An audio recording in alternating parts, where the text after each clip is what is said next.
for today, the one thing I want to talk about that I see happening a lot in some of these larger groups, and I'm going to give you a big hint today, okay? Those that have hung around with me for a long time know that I preach this upside down, and I see it every time, and I just cringe. When you have an opportunity, right, to you'll be solicited a lot of times to post your business page link here, and let's all like each other's pages and let's build each other's audiences. Okay, I just cringe when I see that, because you do not want that to happen, okay, on your business page. Hey Kelly, how are you? You can like and friend request all the realtors you want, okay, on your personal page. And I suggest you put them on a smart list on your personal page, okay? That's one thing that we teach in there. But you do not want to ever have your competitors on your business page, okay? Do not allow other realtors to page like you, okay? Don't offer your page out there when they say, hey, it's, Social Media Friday, let's drop our links. You know what I'm saying? Don't do that. Don't do that, okay? When you start deep diving into target marketing and utilizing the algorithm that Facebook is so good at, it's going to affect your costs, your marketing costs, okay? Hey, Tiffany, how are you? And that's what that's what they don't understand. They don't understand the damage that they're doing to their own business pages, okay? Unless their target market were other realtors, okay? They're not, right? And they feel like, oh, well, I need to network with other realtors and communicate with other realtors. So why don't I just, expand my audience with having other realtors liking my business page? Because they're not your customers, okay? Your competition is not your customers. They are never going to buy a house from you, okay? And when you understand that your business page is your tool, okay? It's the absolute only way that you can create a targeted ad to a cold audience and expand who is in your social ecosystem, all right? That's how valuable your business page is. Don't allow your competition to like your business page, okay? Now, if you feel like you need to network with agents across the country, create a group. Just create a group, okay? You know what I'm saying? But you really don't need them, and you don't want them on your business page, okay? So please be careful of that. That's one thing I want to share with you today. Do not let your competition like your business page, because you're going to be doing just a whole lot of damage to your algorithm when you go to target market, okay?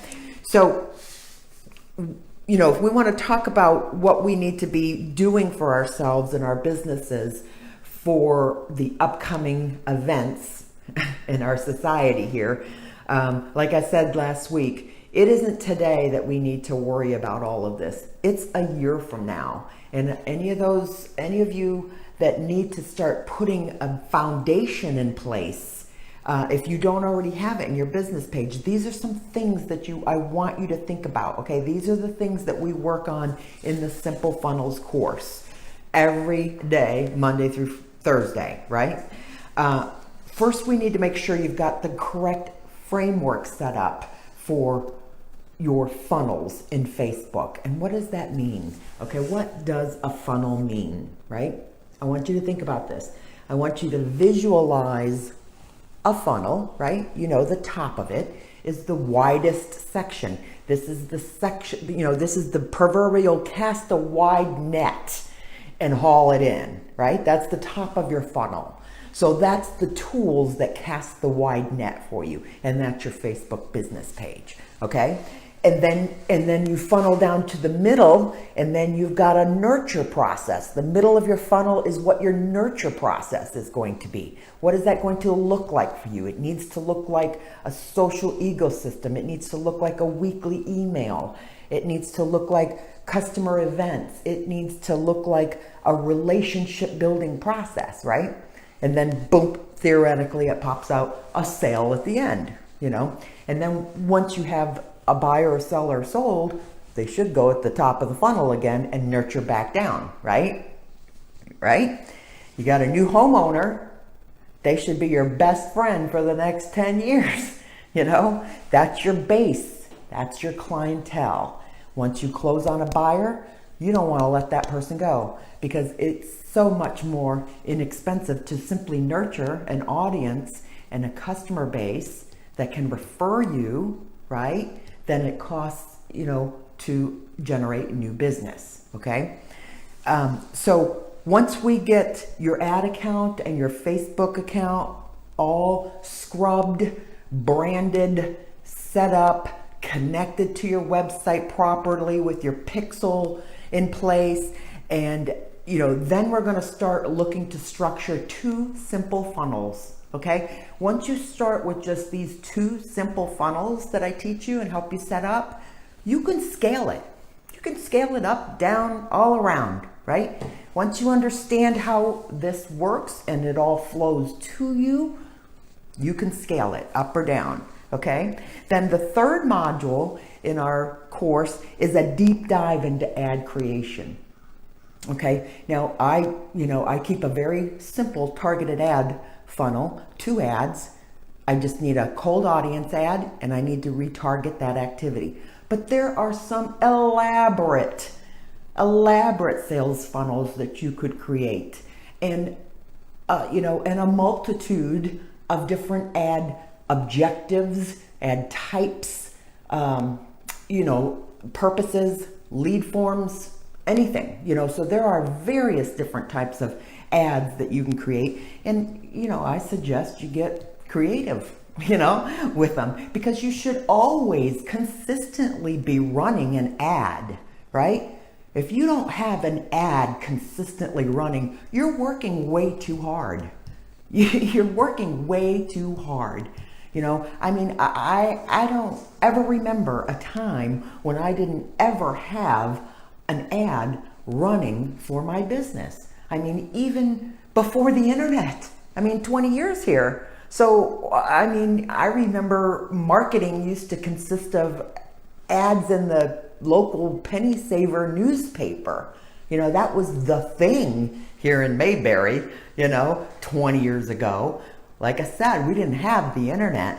Can you imagine? Old school marketing was, pounding in your farming with postcards, direct mail marketing, You want to talk about having some struggles in marketing, go back 20 years. See how easy it was. You know what I'm saying? But I always had a consistent ad running, even in the classified section of my newspaper. All right. Well, today it's no longer print ads, is it? It's Facebook. And seriously, you can run an ad in Facebook for $1 a day.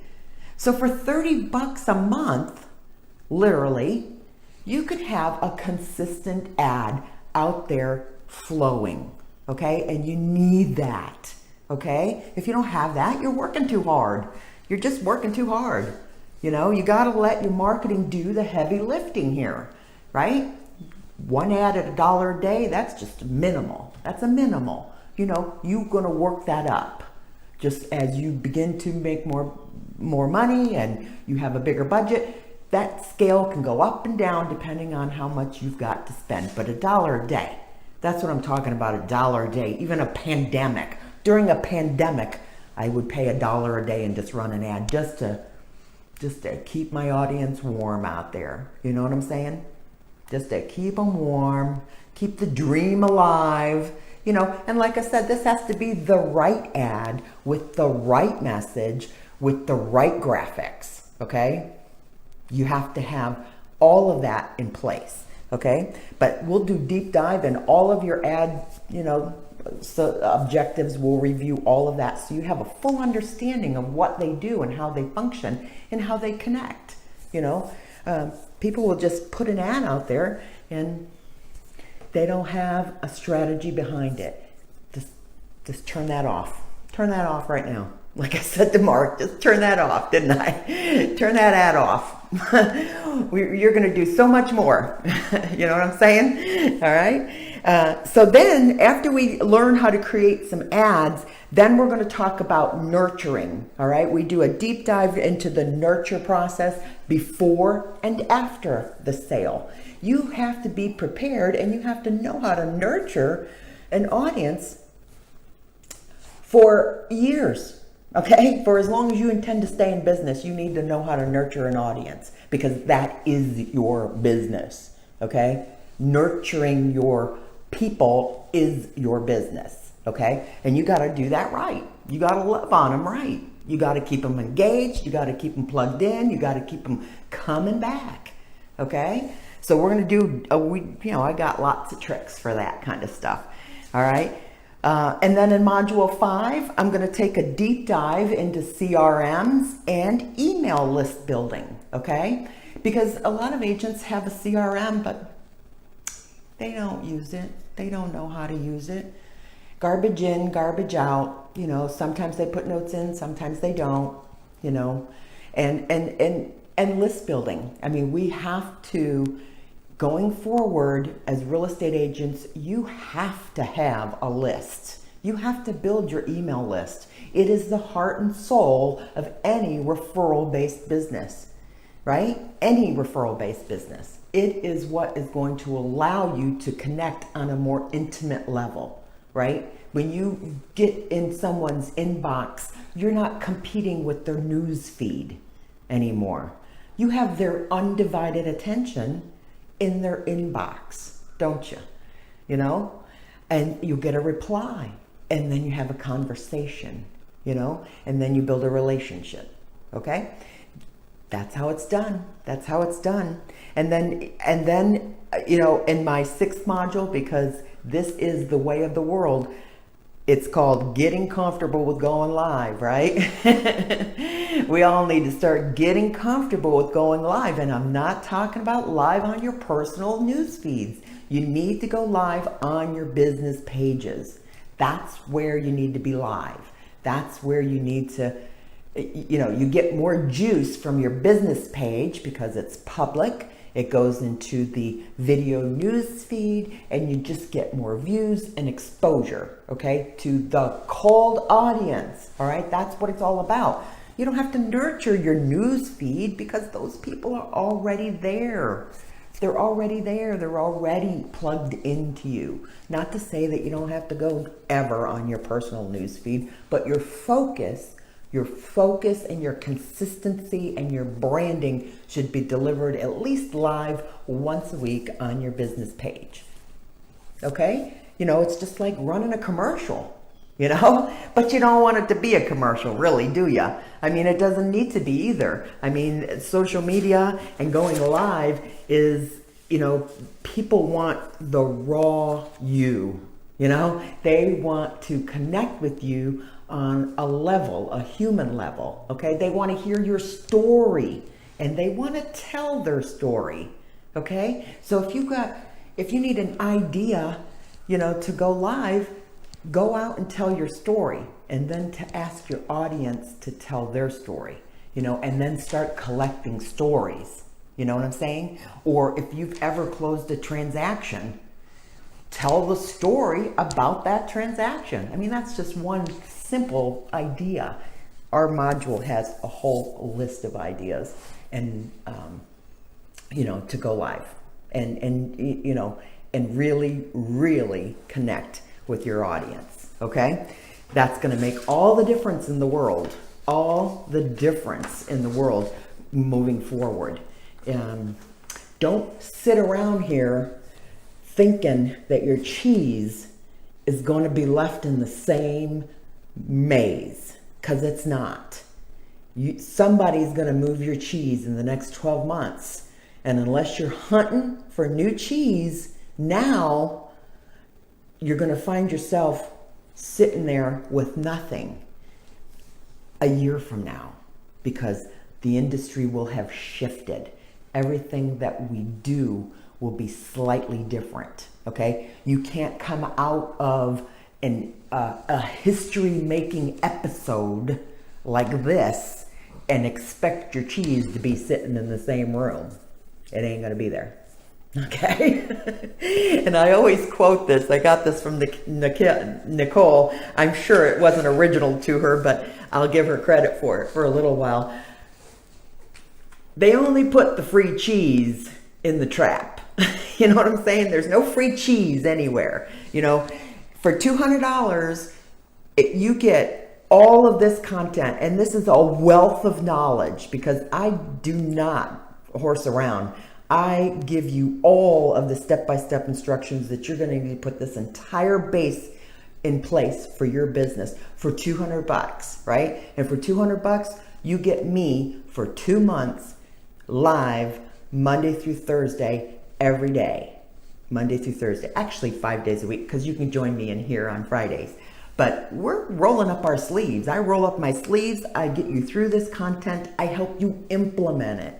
Okay, that's the difference you'll see.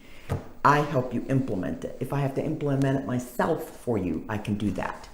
But I'm going to make you try it first. You know what I'm saying? But if you've got a technical issue, I'm going to walk you through it. You know, that's the difference. You're not alone. You're not just watching a bunch of videos, and you're not stranded to get answers when you need them. Because I can understand that frustration when you're working on a project and you're trying to implement something that you're learning here, and you got a question. You know, you need an answer. You know, I can get an answer in a few minutes, and that'll be fine, but you're not going to get a link from me. Here's your answer. Here's the link. You know what I mean? You're going to get a step-by-step process unless I'm going to do a video for you and step-by-step it for you. That's just the kind of stuff I do. My students will tell you that.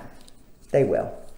All right, so I just hope that everyone decides to do something to look for more cheese. You know? That's the truth. Now, in my course, I'm also going through and showing you the 10 tools that I use, okay, in my funnel. And that's what your funnel is a series of tools that you use, okay? Now, we're going to analyze the tools that you've got to work with, and we're going to work through it, all right? As you expand, then you may add some tools to your to your repertoire. You know, when you add a tool, you're going to find that hopefully it's going to automate something for you. You know what I'm saying? And it's going to alleviate you of the personal time investment of the task. You know, so when you get all of the tools in place, it's pretty much on autopilot, except for banging out your phone calls. You know. I mean, I like to say it's on autopilot, but Jake never lets me say that. He said, because you have to make the phone calls. You can set all this up, you can collect all the leads, but if you don't work your CRM and if you don't make your phone calls, all this would be for nothing, right? I mean, you got to learn how to work your CRM and work prospect leads. You know, I was telling Kelly the other day, wasn't I? I got an email list of about 1,700 people. It's a pretty seasoned list. They get a heartfelt email from me every single week, right? And I could probably trim that list up a little bit by several hundred, probably, and have better open rates. You know, if I were concerned about open rates, okay? And I'll be honest with you. I'll tell you the reason why I don't. And I told Kelly this. It's like, I don't take anybody off my list unless they tell me to go to hell. You know what I mean? They need to tell me, get me off your damn list, right? Before they're taken off my list. Because I have nurtured prospects for years on that list. Many times over the course of the decade or more that I have been working an email list. Many times they've come to life. They've come to life. And it's like, hey, I've been getting emails from you for 2 years. I'm ready to buy a house now. You know what I'm saying? Because email costs zero. It costs zero. So why should I why should I scrub it? I don't know. I'm just not on that page. So that's my opinion, and I'm sticking to it.